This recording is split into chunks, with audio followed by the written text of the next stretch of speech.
आज की इस वीडियो में हम लोग डिस्कस करेंगे ऑर्डर 4 ऑफ सीपीसी 9008। लेकिन यहाँ पर जो ऑर्डर है उसकी पंजाब के अंदर अमेंडमेंट हो गई है। तो लिहाजा हम लोग पंजाब में जो अमेंडमेंट है, जो पंजाब में इस ऑर्डर की जगह पे जो न्यू ऑर्डर सब्स्टिट्यूट हुआ है उसको कवर करेंगे, उसको डिस्कस करेंगे। तो इसे स्टार्ट करते हैं। जो जो टाइटल है इसका ऑर्डर 4 का, वो है बेसिकली इंस्टीट्यूशन ऑफ सूट। यानी इस ऑर्डर के अंदर जो चीज़ डिस्कस हुई है वो ये है कि कब कंसीडर किया जाएगा कि एक केस फाइल हो गया है किसी पार्टी के अगेंस्ट। अब जो कि सेक्शन 26 ऑफ सीपीसी इसी ऑर्डर से रिलेट करता है, और सेक्शन 26 ऑफ सीपीसी में हम लोगों ने डिस्कस किया था कि every suit shall be instituted by the presentation of the plaint. मतलब जब भी एक पर्सन दावा दायर, प्लेंटिफ प्लेंट दावा दायर कर देगा तो लॉ में ही कंसीडर किया जाएगा कानूनी तौर पर कि एक केस इंस्टीट्यूट हो गया, केस हो गया। मतलब जैसे ही प्लेंट दावा दायर कर दिया जाएगा, समझा जाएगा कि केस फाइल हो गया है। सेक्शन 26 ये कहता था। लेकिन अब उस केस फाइल होने के बाद आगे क्या होता था, वो प्रोसीजर फॉर्मेलिटीज़ जो है वो सेक्शन में बताई नहीं गई थी, क्योंकि वो एक सब्सटेंटिव प्रोविजन थी। प्रोसीजरल अगर हम लोगों ने देखना है तो वो हमें ऑर्डर से पता चलेगा। तो अब ये ऑर्डर 4 जो कि इसी चीज़ से डील करता है वो आज हम लोग कवर करेंगे। अब जो पंजाब अमेंडमेंट हुई है इसमें टोटल 3 सब रूल हैं। पहले इसमें 2 रूल थे। अब बेसिकली है तो ये सारा एग्जैक्ट सेम ही, बस एक जो रूल 1 है ना वो ऐड हुआ है या थोड़ा बहुत सा चेंज होगा। तो स्टार्ट करते हैं। तो रूल 1 क्या कहता है? Code to be number. वो कह रहे हैं for the purpose of this code the code shall be number identified and dress with reference to the number allocated to them. मतलब जो नंबर कोड को अलॉट किया गया है उस हिसाब से ही उसी नंबरिंग की बेस पे कोड की नंबरिंग की जाएगी, उन्हें आइडेंटिफिकेशन की जाएगी, उनकी एड्रेसिंग की जाएगी। और ये नंबरिंग जो है और उनकी आइडेंटिफिकेशन एड्रेसिंग जो है वो हो रही है basically for the purpose of this code. Code का पर्पस क्या था कि प्रीएम्बल में बताया गया था कि भाई सिविल कोड से रिलेटेड जितने भी कवानीन हैं और सिविल कोर्ट में जो सिविल प्रोसीजर से रिलेटेड जो भी मैटर फॉलो होगा, जो भी कार्रवाइयाँ होंगी, वो इसी कोड की प्रोविजन के मुताबिक होंगी। इसी के तहत ये कोड जो है वो आपस में ये कोड बना है, ये सीपीसी। तो बेसिकली ये कहना चाह रहे हैं कि जो यहाँ पर जो नंबरिंग अलॉट हो रही है ना कोर्ट को, वो बेसिकली जो उनका सिविल जज का ग्रेड है उस हिसाब से नहीं हो रही। जो कि कचहरी के अंदर एक से ज़्यादा कोर्ट होती हैं तो उनको आपस में जैसे क्लासिफिकेशन कर दी जाती है क्लास में बच्चों की, उनके रोल नंबरिंग के हवाले से, ताकि अटेंडेंस लगाते हुए मसला ना बने। तो इसीलिए वो कह रहे हैं कि जैसे जो कोर्ट हैं उनको भी अब हर कोर्ट जो है उधर कोर्ट में पता ना चले कि किस केस को कौन सी अदालत में आपका केस लगा हुआ है। तो वो कह रहे हैं कि हम लोग ना यही जो कोर्ट का पर्पस है, मतलब सिविल मैटर को रिजॉल्व करना पार्टीज़ के दरमियान, उस पर्पस को सॉल्व आउट करने के लिए, सिविल एडजुडिकेशन को बेहतर तरीके से परफॉर्म करने के लिए कोर्ट को की नंबरिंग कर दी गई है। और अब जो उनको नंबर दिए गए हैं उसी हिसाब से इनकी नंबरिंग हो रही है, इन्हें आइडेंटिफिकेशन ट्रेस किया जा रहा है। यानी कि अगर एक कोर्ट के अंदर एक जो है कचहरी है उसमें एक से ज़्यादा फैमिली कोर्ट हैं, तो उन्होंने क्लासिफिकेशन कर दी है कि ये फैमिली कोर्ट जज 1 है, ये 2 है, 3 है। अब अगर जिस तरह काउंस लिस्ट लगी हुई होती है हर कोर्ट के बाहर, जिसमें पता होता है आपको पता होता है कि सॉरी वेबसाइट पे बाकायदा आ जाता है कि फ़लाँ को के कोर्ट के अंदर आपका केस लगा हुआ है, और उस कोर्ट की जो नंबरिंग हुई होती है उससे आपको पता चल जाता है कि मेरा कौन से जज के पास केस है, कौन सी अदालत में मेरा केस है। मतलब आपका एक फैमिली मैटर तो है केस में, आपको पता है कि ये फैमिली केस है, होगा फैमिली कोर्ट में ही। लेकिन फैमिली कोर्ट में भी कौन सी कोर्ट के पास है, वो बाकायदा नंबरिंग आपको जो काउंस लिस्ट में पेयर होता है, जज का नाम होता है, केस का नंबर लगा हुआ होता है, कोर्ट का नंबर होता है, जिससे आपको पता चल जाता है कि मेरा कौन सी कोर्ट के अंदर केस लगा हुआ है। नंबरिंग करने का बेसिकली पर्पस है ही यही, क्लासिफिकेशन करना और ट्रबल से बचाना पार्टी को, उन्हें पता हो कि मेरा कौन सी अदालत में केस लगा हुआ है। तो ये जो है वो रूल 1 है। रूल 2 कहता है commencement of proceeding in suit. ये कह रहे हैं कि जब भी जो है वो सूट के अंदर प्रोसीडिंग कब कंसीडर की जाएगी कि वो शुरू हो गई है। जैसे कि सेक्शन 26 में हमने कहा था कि जैसे ही आप दावा दायर कर दो कि समझ लिया जाएगा कि आपकी इंस्टीट्यूशन और प्रोसीडिंग हो गई। तो यहाँ पर भी बताया जा रहा है कि every suit shall be instituted by presenting a plaint to a court or such officer as it appoint in this behalf. यानी हर दावा जो है वो दायर किया जाएगा, दावा हर केस जो है वो दायर किया जाएगा दावे के दायर करने से, और दावा आपने दायर करना है कोर्ट में या उस ऑफिसर में को जिसको इस पर्पज़ के लिए इस कोर्ट के बिहाफ पे अपॉइंट किया गया है कि यहाँ आपने दावा इंस्टीट्यूट करना है। एंड असाइन टू, और जब दावा दायर हो जाता है देन ये साइन कर दिया जाता है एडमिनिस्ट्रेटिव जज, जो कि एक प्री ट्रायल जज होता है, और ट्रायल जज को इस कोर्ट के अंदर, ट्रायल जज जो है यहाँ पर सिविल जज होता है। एडमिनिस्ट्रेटिव जज भी बेसिकली सिविल जजेस को ही ऐसा एडमिनिस्ट्रेटिव जज, डिस्ट्रिक्ट जज अपॉइंट करती है कि आप ऑर्डर 4A के अंदर पढ़ लोगे। सब रूल 2 जो है, अगर मैं दोबारा इसे एक्सप्लेन करूँ तो उसमें ये बताया जा रहा है कि जैसे ही आप दावा दायर करते हो कोर्ट के अंदर या ऐसे ऑफिसर को जिसको इस पर्पज़ के लिए अपॉइंट किया गया है, तो ये समझ लिया जाएगा कि आपका केस इंस्टीट्यूट हो गया है, केस फाइल हो गया है। और देन आपके केस के इंस्टीट्यूट होने के बाद ये साइन कर दिया जाता है आपका ये दावा किसी एडमिनिस्ट्रेटिव जज को या ट्रायल जज को इस कोर्ट के अंदर। नेक्स्ट है एवरी प्लेंट, जो सीक्वेंस है ना असाइन करने का, वो पहले एडमिनिस्ट्रेटिव जज को जाता है, देन ट्रायल जज को जाता है। इसके पीछे प्रूडेंस ये है क्योंकि एडमिनिस्ट्रेटिव जज ने इस प्री ट्रायल प्रोसीडिंग करनी है और ट्रायल जज ने ट्रायल स्टेज पर प्रोसीडिंग करनी है। एडमिनिस्ट्रेटिव जज ने देखना है कि आया इस केस को ऊपर ट्रायल चलना भी चाहिए।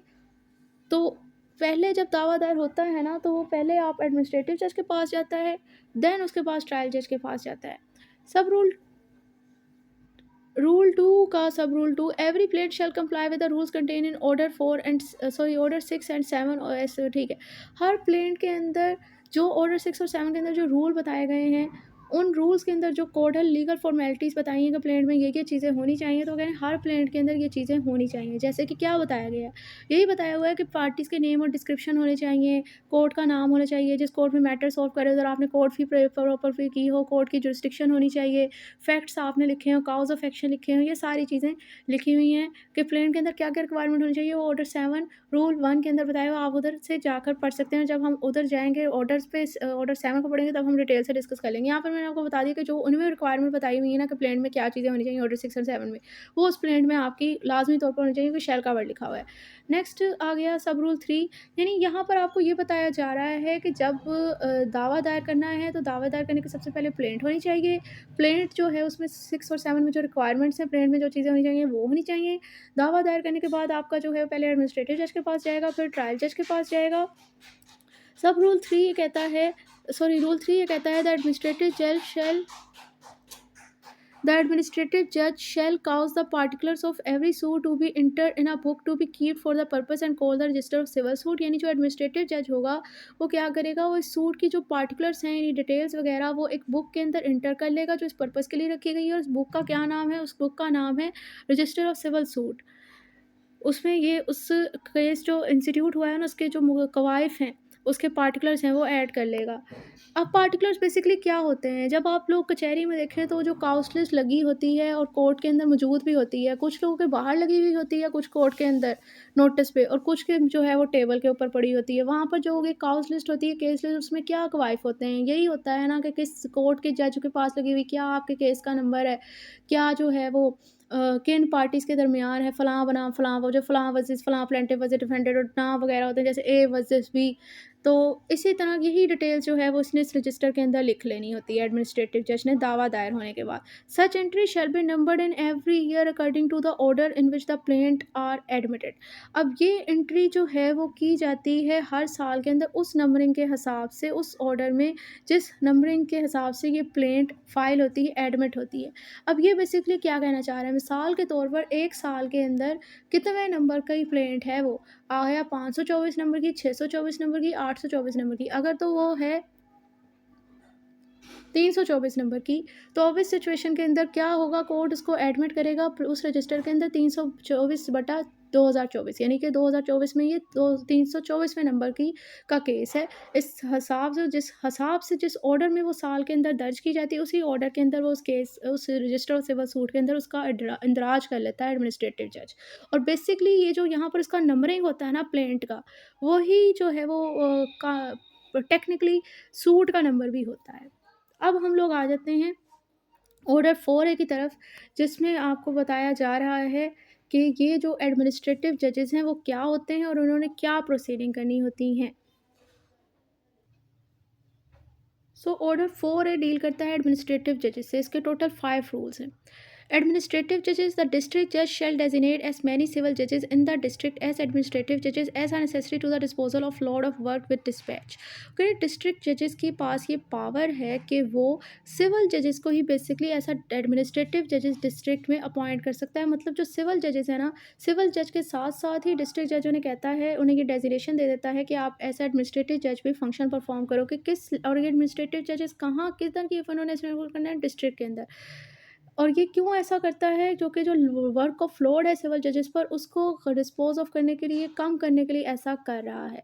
अब यहाँ पर एक तरह से देखा जाए तो लिटरली तौर पे तो ये कह रहे हैं कि वर्कलोड को कम करने के लिए हम ये काम कर रहे हैं। लेकिन अगर वर्कलोड को कम, ये बात तो बड़े गोल्डन वर्ड्स लग रहे हैं कि भई हमने वर्कलोड को कम करने के लिए सिविल जज के साथ एडमिनिस्ट्रेटिव जजेस भी अपॉइंट कर दिए।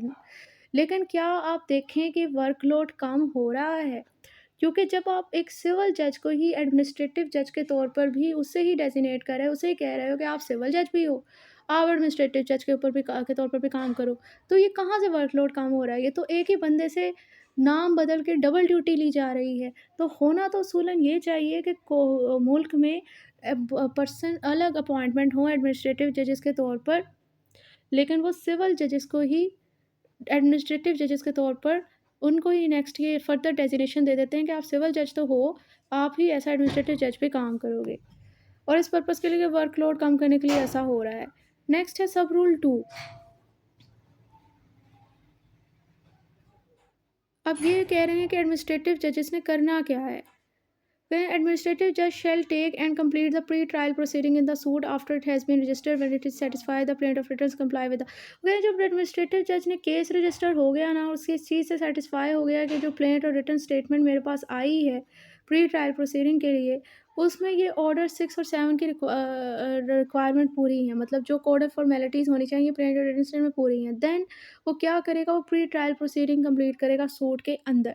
अब प्री ट्रायल प्रोसीडिंग बेसिकली क्या है, वो सब रूल 3 में बताई हुई है, सॉरी रूल 3 में बताई हुई है। तो pre trial proceeding include the proceeding, मतलब ये जो रेलेवेंट ऑर्डर्स हैं ना, इनके अंदर जो प्रोसीडिंग कंप्लीट की जाती है वो प्री ट्रायल प्रोसीडिंग है। मिसाल के तौर पर ऑर्डर 5 क्या कहता है, मतलब समन एंड नोटिस जारी करना, रिटर्न स्टेटमेंट की डिमांड करना, पार्टीज़ की एग्जामिनेशन करना, पार्टीज़ के के वकीलों को और एजेंट्स वगैरह को अपेयर करवाना, इंटेरोगेटरीज करना, ये सारी चीज़ें जो है प्री ट्रायल प्रोसीडिंग है। अब मैं आपको ज़रा एक टेक्निकल एक ही लाइन में अगर प्री ट्रायल और ट्रायल प्रोसीडिंग का डिफरेंस समझा दूँ, तो वो ये है कि फ्रेमिंग ऑफ इशू से पहले जितनी भी प्रोसीडिंग है केस के अंदर, वो प्री ट्रायल प्रोसीडिंग है। और जैसे ही फ्रेमिंग ऑफ इशू हो जाती है तो मैटर चला भी सिविल जज के पास जाता है एडमिनिस्ट्रेटिव जज से, और अब जब फ्रेमिंग ऑफ इशू के बाद जो प्रोसीडिंग होती है वो ट्रायल स्टेज की प्रोसीडिंग कहलाती है। तो इनके दरमियान बस इतना सा ही फ़र्क है।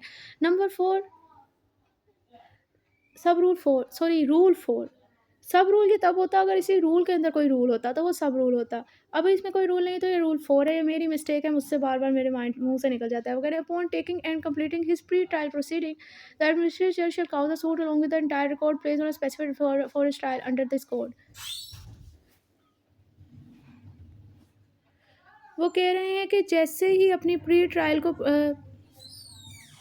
वो ये कहना चाह रहे हैं कि अपनी प्री ट्रायल प्रोसीडिंग को कंप्लीट करने के बाद एडमिनिस्ट्रेटिव जज पर ऑब्लिगेशन होती है कि उसने इस दावे का सारे रिकॉर्ड के साथ ट्रायल जज को भेज देना है ट्रायल पर्पस के लिए, और एक डेट भी, एक स्पेसिफिक डेट के ऊपर जो है ट्रायल होगा उस डेट के साथ उसने इसे भेज देना है।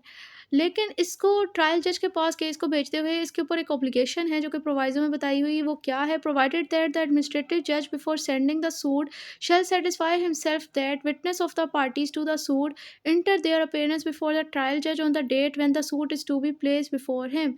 ये मतलब एडमिनिस्ट्रेटिव जज ने सूट को सेंड करने से पहले अपने आप को इस बारे में सेटिस्फाई करना है कि जो पार्टीज ऑफ द सूट में गवाह हैं, मतलब जो पर्सन सूट के अंदर ऐसा गवाह पार्टी हैं, वो जिस डेट पर मैं ये भेज रहा हूँ सूट ट्रायल जज के पास, क्या वो उस डेट पर ट्रायल जज के सामने अपेयर होंगे। ये चीज़ मेक श्योर करने के बाद उसने ये केस जो है वो ट्रायल के लिए भेजना है ट्रायल जज के सामने। अब इसके पीछे ऐसा लॉजिक क्या है, भाई देखें ट्रायल स्टेज पे जब केस जाता है तो अब क्या होना है, framing of issue. Framing of issue court ने किस तरह करनी है, जो भी केस के अंदर पार्टीज के पास अपने आप को साबित करने के लिए कि मेरा एलिगेशन सच्चा है, यानी ये इशू बनता है हमारे दरमियान, उसके लिए उनके पास कोई ना कोई गवाह होंगे।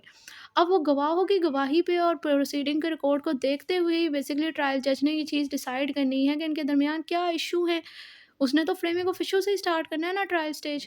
तो अब वो फ्रेमिंग ऑफ इशू करने के लिए जब वो गवाह ही मौजूद नहीं होंगे आने के लिए, तो इस तरह तो कोर्ट का टाइम ज़ाया होगा। तो इसीलिए कोर्ट के प्रीशियस टाइम को सेव करने के लिए एडमिनिस्ट्रेटिव जज पर ऑब्लिगेशन है पहले कि वो मेक श्योर कर ले ट्रायल जज को केस रेफर करने से पहले कि जिन गवाहों को, जो पार्टीज सूट के अंदर ऐसा गवाह हैं, वो उस दिन कोर्ट में साबित पेश हो भी जाएंगे।